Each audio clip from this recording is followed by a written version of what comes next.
Social media ద్వారా చాలా మంది ముద్దు గుమ్మలు సినిమాల్లోకి ఎంట్రీ ఇస్తున్నారు. ఇప్పటికే చాలా మంది అలా వచ్చారు కూడా. ఇన్‌స్టాగ్రామ్ లో వీడియోలు, యూట్యూబ్ లో షార్ట్ ఫిలిమ్స్ ద్వారా క్రేజ్ సొంతం చేసుకుని ఆ తర్వాత హీరోయిన్స్ గా వచ్చిన వారు చాలా మంది ఉన్నారు. ఇప్పటికే దీపిక పెళ్లి, వైష్ణవి చైతన్య, చాందిని చౌదరి ఇలా చాలా మంది ముద్దు గుమ్మలు సోషల్ మీడియా నుంచి హీరోయిన్స్ గా మారిన వారే. ఈ లిస్ట్ లోకి ఇప్పుడు మరో ముద్దు గుమ్మ వస్తుందంటున్నారు నెటిజన్స్.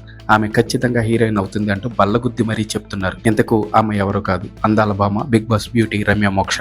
అలాగే చిట్టి పికిల్స్ ఈ మధ్య బాగా పాపులర్ అయింది ఈ పేరు. పచ్చళ్ళ వ్యాపారం మొదలుపెట్టిన ముగ్గురు అక్క చెల్లెళ్ళ గురించి తెలియని వారు ఉండరు. సోషల్ మీడియా ద్వారా తమ పికిల్స్ ను పాపులర్ చేసుకున్నారు ఈ ముగ్గురు. అయితే పికిల్స్ రేట్ గురించి ఓ నెటిజన్ అడగటం, అతన్ని ఇష్టం వచ్చినట్టు తిట్టడంతో సోషల్ మీడియాలో ఒక్కసారిగా వీరిపై నెటిజన్స్ విరుచుకుపడ్డారు. రమ్య మోక్ష ఈ చిన్నది తన అందంతో కుర్రకారును కవ్విస్తుంది. సోషల్ మీడియాలో ఈ బ్యూటీ చేసే రీల్స్ కు మంచి క్రేజీ ఉంది. ఆ మధ్య ఒక సినిమాలో నటించింది రమ్య మోక్ష. అశ్విన్ బాబు హీరోగా నటిస్తున్న వచ్చినవాడు గౌతమ్ అనే సినిమాలో నటించింది. కానీ ఆ సినిమా ఇంతవరకు ఎక్కడ అడ్రస్ లేదు. ఇదిలా ఉంటే Ramya Telugu reality game show Bigg Boss లోకి అడుగుపెట్టి అందరినీ ఆకట్టుకుంది. వైల్డ్ కార్డ్ ద్వారా ఎంట్రీ ఇచ్చిన రమ్య మోక్ష ఉన్నది కొన్ని రోజులే కానీ బాగానే హడావిడి చేసింది. వెళ్ళిన వెంటనే గొడవలు గోలలు ఇలా రచ్చ చేసి ఆ తర్వాత ఎలిమినేట్ అయ్యి బయటకు వచ్చింది. ఇదిలా ఉంటే రమ్య సోషల్ మీడియాలో గ్లామర్ డోస్ పెంచేసింది. ఈ చిన్నది షేర్ చేసే వర్కౌట్ వీడియోలు కుర్రాళ్లను కవ్విస్తున్నాయి.